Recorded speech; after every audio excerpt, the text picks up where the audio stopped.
దేవుని పరిశుద్ధ నామములో అందరికీ వందనములు. వాక్యమును ధ్యానించుకుందాం. యోహాను సువార్త 16వ అధ్యాయము 17వ వచనము నుండి.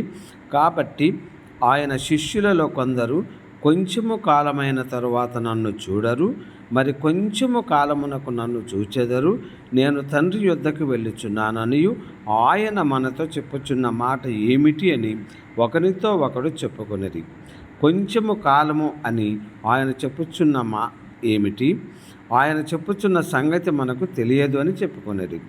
వారు తన్ను అడుగుగోరుచుండిరని యేసు ఎరిగి వారితో ఇట్లనెను, కొంచెము కాలమైన తర్వాత మీరు నన్ను చూడరు, మరి కొంచెము కాలమునకు నన్ను చూచెదరు అని నేను చెప్పిన మాటను కూర్చి మీరు ఒకరితో ఒకడు ఆలోచించుకొనుచున్నారా?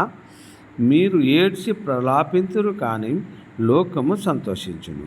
మీరు దుఃఖింతురు, కానీ మీ దుఃఖము సంతోషమగునని మీతో నిశ్చయముగా చెప్పుచున్నాను.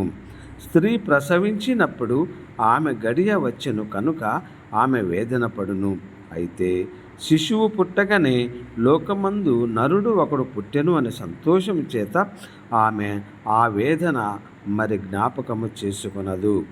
అటువలే మీరును ఇప్పుడు దుఃఖపడుచున్నారు, కానీ మిమ్మల్ని మరలా చూచెదను.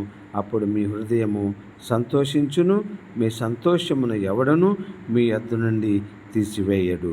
దేవుడి పరిశుద్ధ వాక్యమును దీవించునుగాక. ఆమేన్.